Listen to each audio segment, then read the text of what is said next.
Bomb ಸ್ಫೋಟದಲ್ಲಿ ಗಾಯಗೊಂಡವರು ಕಣ್ಣು ಕಳೆದುಕೊಳ್ಳುವ ಭೀತಿ ಇದೆ ಅಂತ ವೈದೇಹಿ ಆಸ್ಪತ್ರೆಯ ನೇತ್ರ ತಜ್ಞೆ ಡಾಕ್ಟರ್ ಸೀಮಾ ಹೇಳಿಕೆಯನ್ನು ಕೊಟ್ಟಿದ್ದಾರೆ.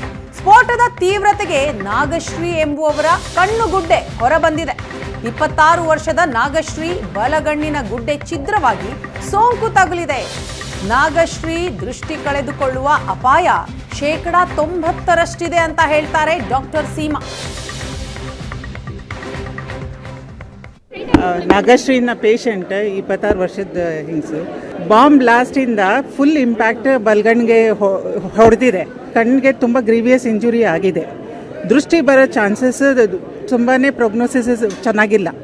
ಅಂದರೆ ನೋಡ್ಬೇಕು ಮುಂದಕ್ಕೆ. ನಾಟ್ ಓನ್ಲಿ ದಟ್, ಗ್ಲೋಬ್ ಒಂದೇ ಹೊಡೆದಿಲ್ಲ, ಹೊರಗಿಂದ ಬಾಂಬ್ ಬ್ಲಾಸ್ಟ್ ಧೂಳೆಲ್ಲ ಗುಡ್ಡೆ ಒಳಗೆ ಹೋಗಿದೆ. ಆದಷ್ಟು ನಾವು ತಪಾಸಣೆ ಮಾಡಿ ಅದು ಎಷ್ಟು ಗಲೀಜಿದೋ ಅದನ್ನೆಲ್ಲ ತೆಗೆದು ಗುಡ್ಡೆಗೆ ಹೊಲಿಗೆ ಹಾಕಿದ್ದೀವಿ. ಆ್ಯಂಟಿಬಯೋಟಿಕ್ಸ್ ಕೊಡ್ತಿದ್ದೀವಿ. ದೃಷ್ಟಿ ಎಷ್ಟು ಬರುತ್ತೆ ಹೆಂಗೆ ಅಂತ ಮುಂದಕ್ಕೆ ನೋಡಬೇಕು. ಯೂಶಲಿ ಈ ಕ್ಯಾಟಗರಿ ಆಫ್ ಇಂಜುರಿಗೆ ನಾವು ಗ್ರೀವಿಯಸ್ ಇಂಜುರಿ ಅಂತ ಹೇಳ್ತೀವಿ. ದೃಷ್ಟಿ ಬರೋ ಚಾನ್ಸಸ್ ತುಂಬಾ ಕಡಿಮೆ ಇರುತ್ತೆ. ಬಲ್ಗಣ್ಣ ಅಲ್ಲಿ ಎಫೆಕ್ಟ್ ಆಗಿರೋದು, ಎಡಗಣ್ಣಲ್ಲಿ ದೃಷ್ಟಿ ಎಲ್ಲ ಚೆನ್ನಾಗಿದೆ. ಅಟ್ಲೀಸ್ಟ್ 1 ವೀಕ್ ಆ್ಯಂಟಿಬಯೋಟಿಕ್ಸ್ ಕೊಡಬೇಕು. 1 ವೀಕ್ to 10 days ಆ್ಯಂಟಿಬಯೋಟಿಕ್ಸ್ ಕೊಡಬೇಕು. ಉಳಿದವರೆಲ್ಲ ಚೆನ್ನಾಗಿದ್ದಾರೆ. ಇಬ್ಬರಿಗೆ ಕಿವಿ ಇಂಜುರಿ ಆಗಿದೆ. ಇದು ಕಿವಿ ಕೇಳೋ ಟಿಂಪ್ಯಾನಿಕ್ ಮೆಂಬ್ರೇನ್ ಅದು ಹೊಡ್ಕೊಂಡಿದೆ.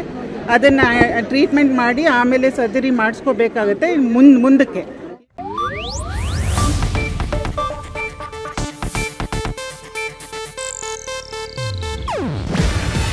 ಇದು ಏಷ್ಯಾನೆಟ್ ನ್ಯೂಸ್ ನೆಟ್ವರ್ಕ್ ಪ್ರಸ್ತುತಿ.